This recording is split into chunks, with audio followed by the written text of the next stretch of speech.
It's that time for another historic film review. And this go round, we're looking at the 1922 German film Nosferatu. And believe it or not, it just hit its 100th birthday last year. So it's a pretty old film, and I think it qualifies for a historic film review on the channel. But before we get into the official review, I want to give you guys a little bit of a background on the history of Nosferatu and its relevance to the history of cinema as a whole. The film was directed by German expressionist filmmaker F.W. Murnau, and it stars actors Max Schreck as Count Orlok, Greta Schroeder as Ellen Hutter, and Gustav von Wagenheim as Thomas Hutter. And I'm pretty sure I botched one of those names. Now, Nosferatu was the first film adaptation of Bram Stoker's 1897 novel Dracula. However, there's a few minor changes to it. In Nosferatu, Dracula is now Count Orlok, and instead of the story taking place in England and Transylvania, it takes place in Germany and what was once known as Czechoslovakia, which is now just Slovakia. Other than these few minor detail changes, as well as a few other things, this was really Dracula with a different name. But the problem was that Nosferatu was not a sanctioned adaptation of Dracula, so it violated copyright. And Murnau was not trying to hide that this was an adaptation pulled straight from Dracula. I mean, at the very beginning of the film, it straight up says, "This is an adaptation," something like that, of Dracula. So it sounds like he didn't really give a shit. At this point, Bram Stoker was dead, but his wife, Florence, she was still alive. And so she sued the film production company. But it wouldn't go exactly as how Florence had hoped it probably would, because after 3 years in court, a judge in Berlin ruled in Florence's favor, but she soon learned that that really didn't mean shit because the production company was completely broke. They had spent every bit of their money on promoting the film. And when I say every bit, they spent more money on promoting the film than it actually cost to make the film. So they had no money to give Florence for this copyright infringement. So the judge then ruled to have every single copy of Nosferatu destroyed, which is kind of hilarious. Like how do you even make that a possibility? How do you find every single copy and destroy it? Sounds a little weird, but I guess that's how they did things back then. But it didn't matter because at this point it was too late. The film had already made its way to the US, where Dracula was in public domain. See, depending on the country that you live in or area, copyright laws can vary. And so there are certain limitations as far as years go from the date it was created or the date that the creator dies or what have you. It can vary from where you are in the world. And so the US, the copyright in that location expired a little early compared to, I'm guessing, Germany's, at least at that time. Because at this point in the US, it was in public domain. So there was really nothing that the courts could do about it in the US. And then once the 1960s rolled around, Nosferatu soared in popularity because the copyright for Dracula had expired worldwide at that point. But unfortunately, its director, Murnau, would not live to witness the true success of the film because he would unfortunately die at the young age of 42 from a car accident. Now, in addition to getting a little bit of some background information on the film and its relationship to the original Dracula, I was also curious to know what was going on in the world at the time when Nosferatu was released and people were enjoying the thrills that it provided. What was going on musically, with other films? What major events happened in history? So the year was 1922, and in Russia, the Soviet Union was officially formed, and the Bolsheviks, led by Vladimir Lenin, had consolidated power and territory under a single government following the Russian Revolution. In Egypt, they regained their independence from the British, and King Tut's tomb was discovered by British archaeologist Howard Carter. Canadian scientists Frederick Banting and Charles Best discovered insulin that year. Oh, and my granny, she turned 1 that year. Okay. So I wanted to know what people were listening to, while they were going to see Nosferatu. And one of the most popular songs at the time in the US was 3 o'clock in the morning by Paul Whiteman and his orchestra. And it was #1 for 8 weeks on the US Billboard that year. And some of the most popular films out at that time was Robin Hood, Oliver Twist, and another film called Foolish Wives, which I didn't really look into. Is anybody familiar with these films? I don't know. Now, Nosferatu was created during the silent film era, and it spanned roughly from 1894 to 1929. And although they're called silent films, they're actually not completely silent. If you've ever watched a silent film, you'll notice that there's usually some kind of music playing in the background, whether it's an organ or piano music or a small orchestra or a combination of the three. There's always some music in the background to add to the experience, the emotion of the film. So the name is really a misnomer. What they really are films without any audible dialogue. And these films depend on emotion and intent being conveyed visually through a combination of text, dialogue, and the work of the actors. Sound films, or cinema with synchronized sound, would arrive in the late 1920s. And believe it or not, they were actually called talkies, or talking pictures. That is the goofiest sounding name. Wanna go to the cinema and see some talkies with the boys? Wanna go with your gals and see some talkies and buy some long dresses and not wear pants because it's too masculine? Moving right along. Believe it or not, researching and watching this film was actually a bit of a roller coaster for me. I watched the film twice, and the first go around, I didn't do any research. I didn't look up anybody's opinion. I wanted to experience it the first go around without any external influence to give my honest opinion. It's how I approached Sweet Sweetback's Badass Song when I did that film review. And if you haven't seen it, there it is. Now, the second go round of watching Nosferatu was a totally different experience. So the film starts setting up to tell the tale of the great death of Wisbury, which is the town where the story takes place. Now, the first person we see is the main protagonist, and his name is Thomas Hutter. And he works for a real estate agent named Herr Knock. And we're also introduced to Hutter's wife, whose name is Ellen. And they seem to be in a pretty happy marriage. Now, off rip, I also noticed that Hutter is one of the happiest, go-luckiest characters I have ever seen in a film in my life. I mean, it takes a lot to knock this guy down. He's on cloud nine, like, all the time. But obviously, this is a horror film that we're talking about, so that changes, but I'm getting ahead of myself. So Hutter, he heads to work, and while he's heading to work, we learn a little bit about the man he works for, Herr Knock, who is a real estate agent. And we learn about him in one of the text dialogue boxes that pops up, and it's very sudden, ominous, and kind of out of nowhere. It was like this was the most creative way they could set this information up. There was also the real estate agent Knock. Many rumors were circulated about him. Only one thing was certain. He paid his people well. So say what you want to say about Knock. He's a weirdo, he's a creep, but he pays his people. And for fuck's sake, I hope he does, especially after you'll learn what he puts Hutter through. Now, Knock, he's a very curious looking fellow, for lack of a better word. He's a little strange in the way he moves, acts, probably the way he talks, even though, we can't hear it. But I already had in my head how I imagined this man's voice was. I had in my head how everybody's voice was, which is kind of the cool thing about silent films. It's kind of like when you read a book where it's up to you to fill in the gaps with your imagination as to what these people sound like. And I pictured like an Ebenezer Scrooge type of fellow. And that's kind of the vibe he's giving physically. He's hunched over, he's got the hair and the eyebrows and the fucked up grill. He's giving Ebenezer Scrooge mixed with Breaking Bad, a mesh of those two. So when we see Knock, he's reading this piece of paper, and the first time I watched this, I was super confused about what he was doing. Because on the paper, it looks like some gibberish, like some ancient satanic hieroglyphics type of shit. Maybe some rituals or spells or some chants. But it's actually a letter from the aristocrat named Count Orlok, who lives in the Carpathian Mountains. And I am not kidding you. It took me the second watch through to put those dots together, where I was like, oh, Count Orlok, he's a vampire. This is the way he writes and what he reads. That's his language. Okay. Obviously, he communicates in. But what's curious is how is Nock able to read this language?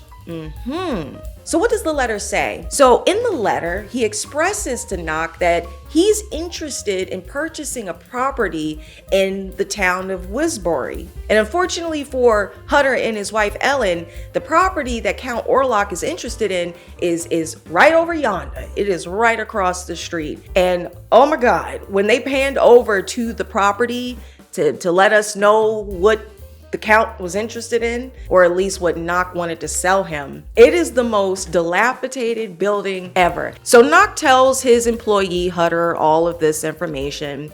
And then he also tells him that the Count lives in the Carpathian Mountains and that he must travel there.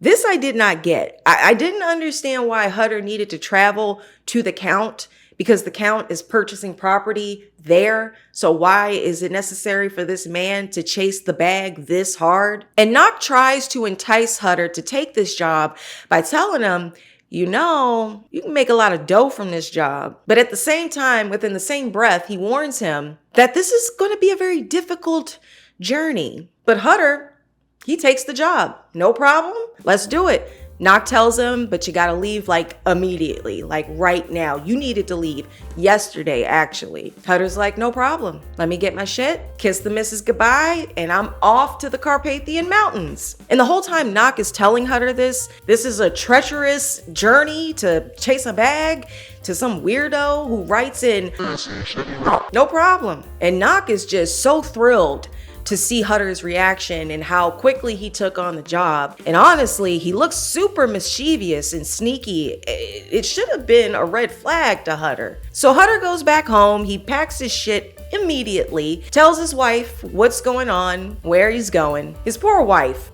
He tells her, I'm traveling to a country full of thieves and ghosts. What the fuck is even that? Like, sir, do you want your wife to be concerned and worried the whole time that you're gone? So Hutter kisses his wife goodbye and he dips immediately. And then he starts this long ass journey to meet the Count in his hometown, which again, I'm still not understanding the rationale behind that. So then on his journey, he stops in this inn and this hilarious scene ensues that is probably going to stick with me for at least the next 5 years or so. He stops in the tavern to get a bite to eat and he tells the people he's going to visit the Count, and everybody's looking at him like, the fuck? Why would you want to visit that douchebag? And then the innkeeper warns Hutter not to leave the inn because there is a werewolf running amok outside and it's not safe. They then pan over to the werewolf in question and what the fuck is that thing? Can anybody tell me? Tell me in the comments what you think that thing is, because that ain't no damn werewolf. Like, is it a zebra? A fox? A zebra? Or maybe a Zafox. I don't know. Like, I know that the filmmakers were limited by the technology of the time. I get that. And it sounds like they wanted to put a lot of their budget to the side for promotion more so than the film. I don't know what their budget was like, but they would have just been better off super gluing some fake fur to a grown ass man and calling that a werewolf than whatever the hell that shit was. Maybe the people of the 1920s found that to be terrifying. And there's a lot of scary shit in Nosferatu. Don't get it twisted. That was not one of them though. So while Hutter's at the inn, he just so happens upon this book that's about vampires. What a coincidence. And he just pockets that shit. Now this book will become much more important later in the story. Hutter continues his journey the next day, and the man transporting him reaches a point where he just downright refuses to continue. So Hutter continues on foot, but then he gets picked up by this creepy ass stagecoach. But it's hilarious. It's ridiculous. The dude driving it is creepy as shit, and then the stagecoach rides off like a claymation, and it looks so funny. And I'm sure at the time that this was created, this was like some top-notch shit, like super cool. I believe I read somewhere that it had never been done before. I could be wrong, don't quote me on that, but it was definitely advanced for its time, and it was really cool, y'all. This was the shit. But my 21st century brain is not going to pretend like that didn't look hilarious to me. So they whisk Hunter away to Count Orlok's castle. Now, at this point, we're 20 minutes into the film. And during my first go round, I was so damn bored. I mean, I was falling asleep. And I'm trying my damnedest here to keep my eyes open. And all I could think about was how goddamn boring this film was. But again, that was my first go round. The second time around, I started to have much more of an appreciation for the film, as well as a better understanding of what was going on. And of course, the research and all that helped, but I also noticed things, picked up on things a bit more. With silent films, you really can't miss a beat. Every movement, every text dialogue matters, and missing even a moment can change the viewer's understanding of what's going on. And obviously, we're so used to talkies in this day and age, so it took me a while to appreciate this film, like I'm not gonna lie. So at this point, Hutter meets the Count for the first time, and you just see this creepy, slender man with some really jacked up teeth. I don't know what's up with the teeth in this film. Now, several concerning events transpire during Hutter's stay with the Count. For one thing, the Count is just acting like a complete and utter creep. So Hutter and Orlok, they meet for a nice meal, a nice dinner. And at some point during the meal, Hutter accidentally cuts his finger and, little blood comes out. Well, Orlok grabs his finger and tries to suck that bad boy, suck it dry. Obviously, this freaks Hutter the fuck out, but not enough to make him want to leave. And eventually, he just falls asleep in the same chair that he collapses in as he's backing away from the Count in fear. And he wakes up the next day. And when he wakes up, he finds 2 puncture marks on his neck. Now, he thinks that these are mosquito bites, but clearly this man has been assaulted by Orlok the night before. I don't understand how he's not putting 2 and 2 together at this point. You got the vampire book, so you got the encyclopedia, okay? The guy's a creep. He tries to drink your blood, and then you see puncture marks on your neck. You should be gone at this point. Message! All right, so here's creepy thing number 2 that happens to Hutter. So later that day, Orlok and Hutter, they sit down so that Orlok can sign the real estate papers for his new property. But then Orlok notices a picture of Hutter's wife, Ellen, and he comments on how beautiful her neck is.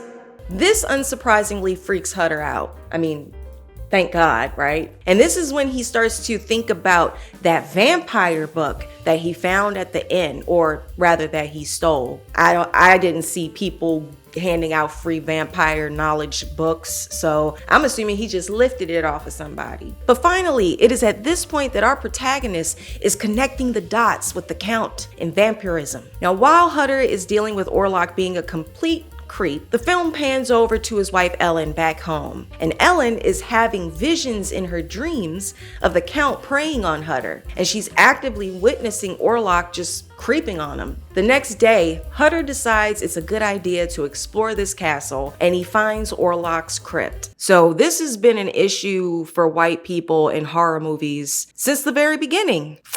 Got it. Now, of course, because Hutter fucked around, he found out. Later that day, Hutter sees Orlok leaving the castle with a bunch of coffins, and he's realizing he's heading to Hutter's home to greet Ellen's beautiful neck. So Hutter, he hauls ass back to Germany, right behind the Count. Orlok, he boards a ship as a passenger in a coffin, and the crew loads additional coffins he brought with him, which are full of rats and graveyard dirt. And I'll get into that mystery in just a second. On the ship, the Count is causing complete chaos for the crew, and all of a sudden the sailors start getting sick and they are dropping like flies. And this is because Orlok brought the plague with him, with the rats. And you may be wondering, okay, I don't know why you would want to do that, you asshole, but okay, I get the rats. Why the graveyard dirt though? Well, the film informs us that the vampires get their strength from graveyard dirt. This man does not pack lightly.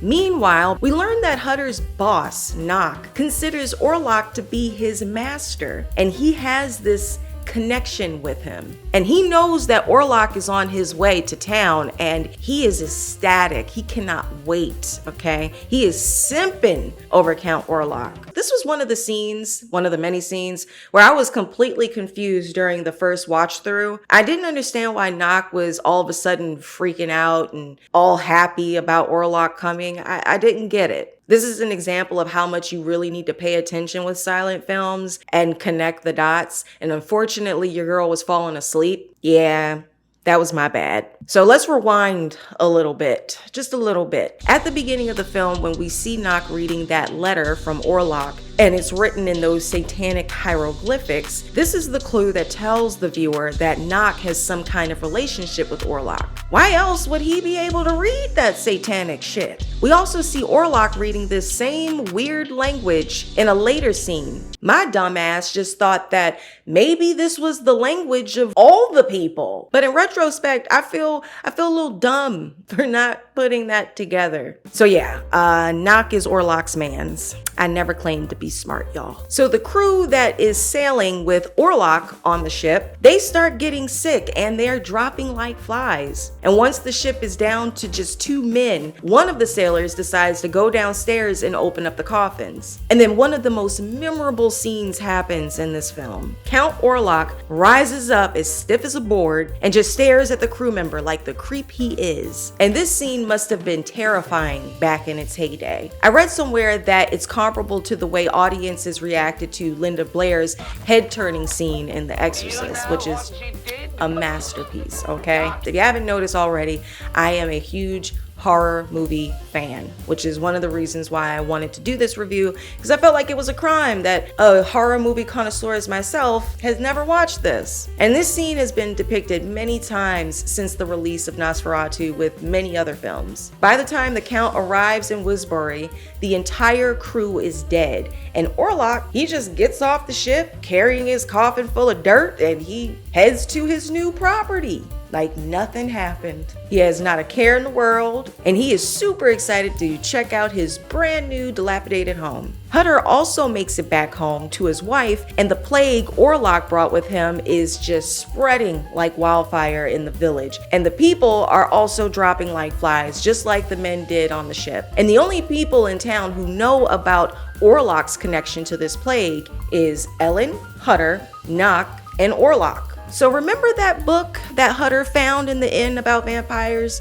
Well, that's gonna come back into the fold. Well, Ellen, Hutter's wife, she comes across the book and she decides to take a peek. And she learns from the book how to destroy Orlok. And to defeat him, a sinless maiden must distract the vampire to make him forget the sun is rising by sacrificing herself. Unbeknownst to Hutter, Ellen decides to sacrifice herself to save the town. She doesn't even consult him. She's just like, what's done is done. I gotta do it. One night, she sends her husband out of the bedroom and lures Orlok from the bedroom window across the street in his dilapidated home. And just as she suspected, the creep was willing and able to come across the street into her bedroom and drink her blood. Because he was already standing there. The moment she went up to that window to see if he was there, she could lure him over, he was standing there waiting and ready. Ellen lures him into the bedroom and he drinks her blood without realizing the sun is rising. And by the time he realizes it, it's too late. And he doesn't even seem to be in a hurry at this point, which is really weird, you know? He just slowly rises from her neck, notices the sun is out, and he just looks slightly surprised, a little annoyed, but not really in a hurry. And then he dies. And it's hilarious the way they have him die. It is so uneventful, especially after this long buildup. He's just kind of there 1 minute and then he's not. He just poof, disappears. And then we just see a pile of flames. It's kind of goofy and hilarious, but you know, cute. Again, it's the 1920s, I get it, but it was very unfulfilling. It was an unfulfilling closure to Orlok's life. Then Hutter, he runs upstairs and he finds Ellen on the brink of death and she dies in his arms and the town is saved. The end. Like I said many times, my opinion on this film, it swayed back and forth. The first go around, I was super bored and I started to debate whether or not I should continue to include this in my video, but I'm glad that I stuck it out. Nosferatu is an important film in cinematic history, and being a huge fan of horror myself, I just felt like I owed it to myself to watch it in its entirety and more than once. And Nosferatu, it was a pioneer in just cinema across the board, not just horror. It introduced dread, horror, suspense to moviegoers, and it paved the way for the horror movies we know and love today, including the many many, many, many shitty ones. I love the way that the creator used light and shadow to really drive home that sense of suspense and fear. However, with all that good stuff, I will say this, because I'm gonna keep it a buck with y'all. It was so unnecessarily long. I mean, it wasn't long per se when it comes to movies and shit. You know, it was an hour and 20 minutes. That's not long, right? And actually, for the most part, especially today, it's actually a little short. It's on the shorter side. But the scenes were just so unnecessarily long. It's like watching somebody eat a ham sandwich in a movie and we gotta watch the whole eating. I just need to see them take one little bite to know that they're eating a ham sandwich. I don't need to watch them fucking make the sandwich, cut the crust off the sandwich, slice the sandwich in half. They ask you how you are, and you just have to say that you're fine when you're not really fine, but you just can't get into it because they would never understand. That was my main issue with Nosferatu that made it difficult for me to just sit down and watch it and also not fall asleep because I was bored. I put that bad boy on 1.5, I think, times the speed. And it was like a whole different experience. It was fantastic. I stand by the fact that that film could be 40 minutes long and still just as impactful. Now, the first go round, I gave it a 4 out of 10. I know. But after the second go round, I give it a solid 7. I think that's fair. And I'm not giving it a 7 because of its historical relevance and how it's impacted cinema as a whole. No. I give this rating just like I did with Sweet Sweetback based on my own personal opinion and experience from watching this film. The little gems of information and detail just sprinkled throughout. I like that. And I feel like that is truly where this film excels. If you would like to watch Shadow Clone Jutsu! If you would like to watch Nosferatu in its entirety, you can actually find it on YouTube, and I'll include the link to the video in the description below. If you do, I recommend watching it at 1.5 times the speed or more. Just saying.